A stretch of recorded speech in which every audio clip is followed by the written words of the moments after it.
रूसी सेना के हमले तेज हो गए हैं और ये तो होना ही था। यूक्रेनी फोर्स ने रूस की धरती पर पहली बार सर्वनाश का जो नया अध्याय लिखा है, उसका परिणाम परमाणु विनाश होगा। इस बार यूक्रेन ने रूस के 5 इलाकों पर एक साथ ड्रोन और क्लस्टर बॉम्ब से अटैक किया और इसी के साथ युद्ध में वो हो गया जिसकी कल्पना किसी ने नहीं की थी। पुतिन का सबसे बड़ा सुरक्षा ढाल तबाह हो गया है। इसी के बाद से क्रेमलिन तिलमिलाया हुआ है। रूस में एटमी हमले की मांग तेज हो गई है। तो क्या पुतिन परमाणु प्रहार करेंगे? रूसी सेना की जो गतिविधियां हैं वो तो इसी तरफ इशारा कर रही हैं।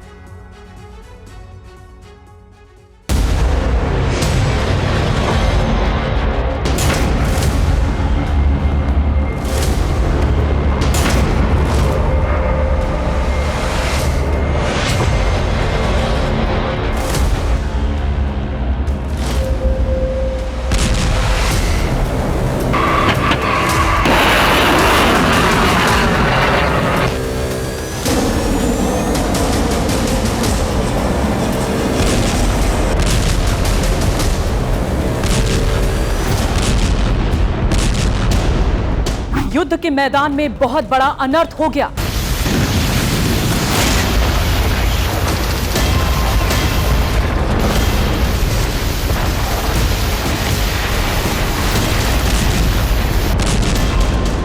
रूसी धरती पर सबसे बड़ा विध्वंस हो गया।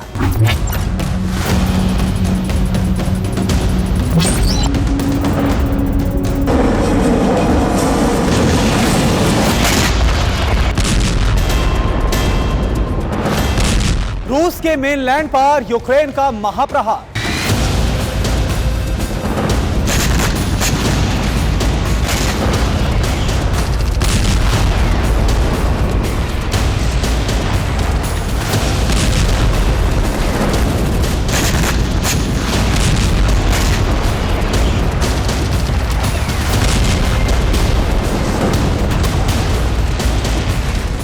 रूस के महाअस्त्र का हो गया संहार।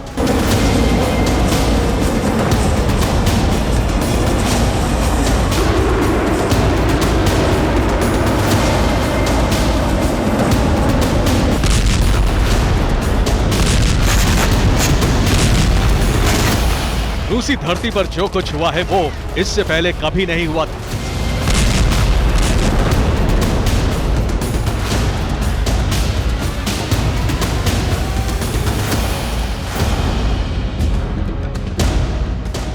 जिस चीज की कल्पना करना असंभव था, रूस में वो हो गया है।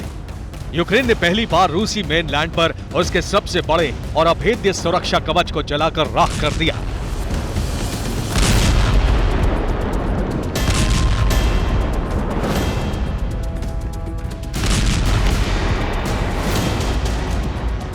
रूस का यह डिफेंस नाकाम हुआ और इसी के साथ यूक्रेन का ड्रोन अटैक कामयाब हो गया।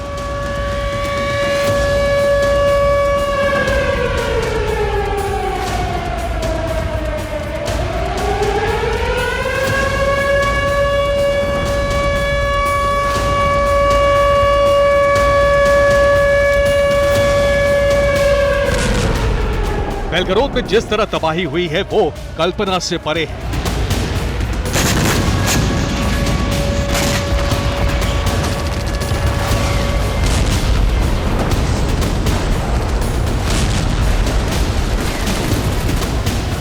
बेलगरोद में यूक्रेनी फोर्स ने ड्रोन हमला कर रूस के सबसे बड़े और सबसे अभेद्य एयर डिफेंस सिस्टम S-400 को तबाह कर दिया। कुछ इस तरह।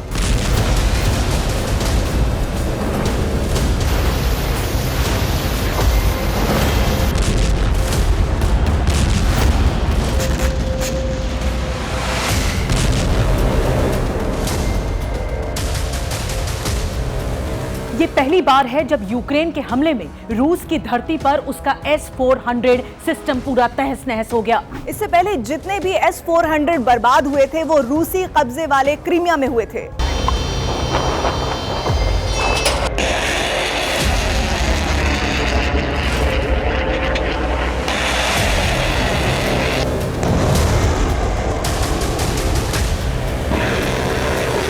लेकिन इस बार रूस का S-400 बेलगरोद इलाके में बर्बाद हुआ है, यानी रूस के मेनलैंड पर। नेटो इसे बहुत बड़ी कामयाबी के तौर पर देख रहा है।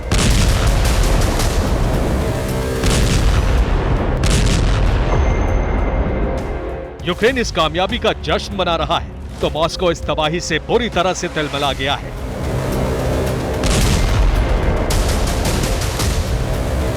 यूक्रेनी फोर्स ने सिर्फ बेलगोरोद ही नहीं बल्कि रूस के 5 इलाकों पर भीषण प्रहार किया।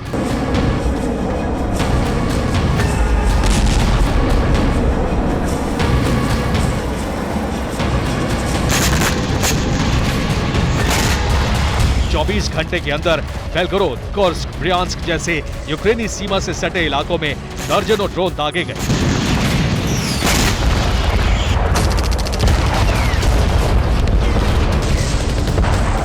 क्लस्टर बम से भी धावा बोला गया।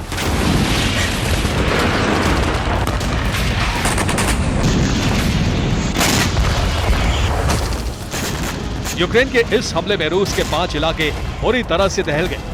कुर्स्क में यूक्रेनी फोर्स ने पावर स्टेशन को उड़ा दिया, जिससे पूरे इलाके में अंधेरा कायम हो गया।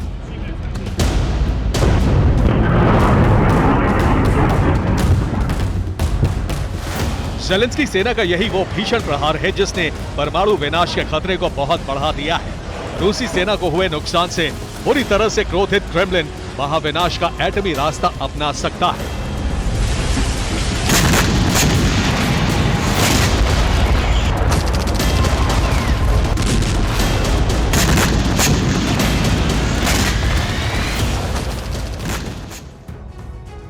पिछले 24 घंटे में यूक्रेन ने रूस के 5 इलाकों पर 39 ड्रोन दागे। रूस का दावा है कि उसने 31 ड्रोन हमले को असफल भी कर दिया, लेकिन 8 ड्रोन हमले सफल हो गए। इसका नतीजा यह हुआ कि रूसी सेना को बहुत बड़ा नुकसान पहुंचा है। बेलगोरोद में रूसी सेना का एक S-400 पूरी तरह से जल गया है। यह पहली बार है जब रूस की धरती पर कोई S-400 बर्बाद हुआ है। इससे पहले यूक्रेनी फौज 7 S-400 को भस्म कर चुकी थी, लेकिन ये सभी क्रीमिया में तबाह हुए थे, यानी उस विवादित इलाके में जिस पर फिलहाल रूस का कब्जा है। तो इस तरह से अब तक रूस के कुल 8 S-400 तहस नहस हो चुके हैं। एक S-400 की कीमत करीब 5,000 करोड़ रुपए होती है। रूस के कुल 8 S-400 जल चुके हैं। इस लिहाज से रूसी सेना युद्ध में 40,000 करोड़ रुपए का S-400 गंवा चुकी है अभी तक। बेलगोरोद के अलावा कुर्स्क में भी यूक्रेन फोर्स ने ड्रोन और क्लस्टर बॉम्ब से हमला किया। कुर्स्क में रूस का पावर स्टेशन तबाह हो गया, जिसमें इलाके में ब्लैकआउट भी हो गया। ब्रियांस्क में यूक्रेनी प्रहार से रूस के न सिर्फ 2 सैन्य ठिकाने बल्कि कई हथियार भी बर्बाद हो गए। वोरोनिश में यूक्रेनी सेना ने 3 ड्रोन से अटैक किया। हमले में कई इमारतें ध्वस्त हो गईं। तुला में यूक्रेन ने रूस के कमांड पोस्ट को टारगेट किया। इस हमले में 21 रूसी सैनिकों के मारे जाने की रिपोर्ट सामने आई है।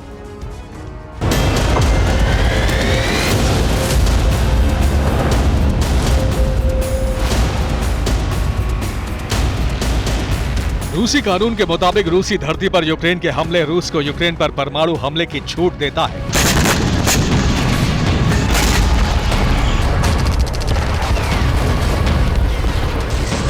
ऐसे में परमाणु विनाश की संभावना बहुत बढ़ गई है। पुतिन के आदेश के बाद रूसी सेना परमाणु हमले की तैयारियों में जुट गई है।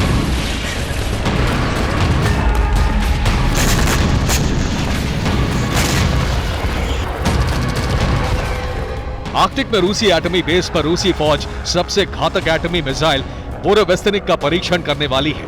ये परमाणु क्रूज मिसाइल है जिसकी रेंज 22,500 किलोमीटर है। वो रेंज जिसकी जद में अमेरिका का हर शहर आ जाता है।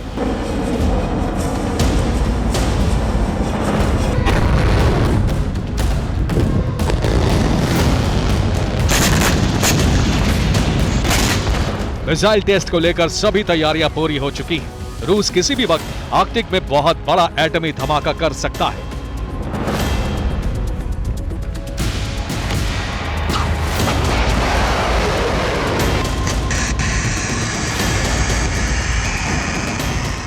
रूस सिर्फ परमाणु मिसाइल का टेस्ट ही नहीं करने जा रहा, बल्कि उसने एटमी युद्ध की पूरी तैयारी भी कर ली है। यूक्रेन समेत नेटो को सबक सिखाने के लिए पुतिन की पलटन ने पूरे रूस में एटमी वॉर एक्सरसाइज की।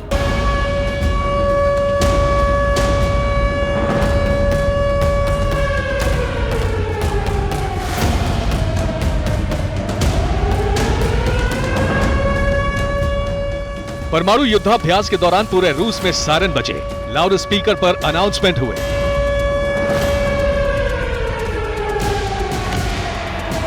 इसके साथ ही रूस के आम लोगों को एटमी युद्ध के दौरान क्या करना है क्या नहीं, इसकी भी ट्रेनिंग दी गई। सड़क से लेकर बाजार और स्कूल तक लोगों को मास्क पहनाया गया जो एटमी रेडिएशन से बचाता है।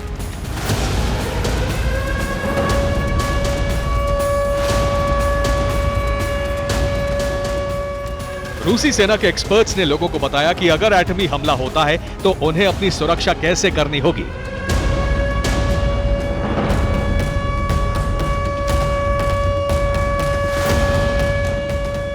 रूस के इन्हीं परमाणु गतिविधियों के बाद आशंका है कि पुतिन सेना अब जल्द ही एटमी युद्ध आरंभ कर सकती है। शायद इसीलिए सबसे पहले रूसी नागरिकों को ऐसे हालात से निपटने की ट्रेनिंग दी गई।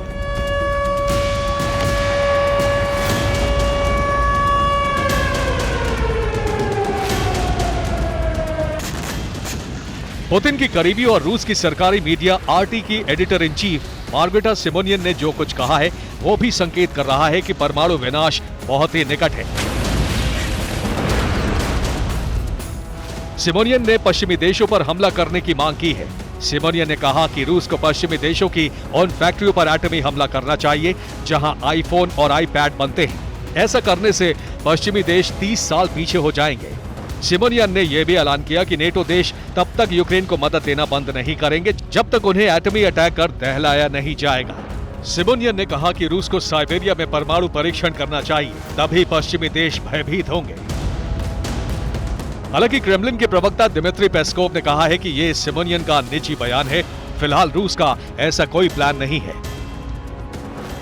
रूसी जमीन पर हमले के बाद चीन भी भड़क गया है। उसने वर्ल्ड वॉर की धमकी दी है। चीन ने अपना रुख साफ कर दिया है और कहा है कि पश्चिमी देशों की वजह से ही तीसरे विश्व युद्ध की आग भड़केगी।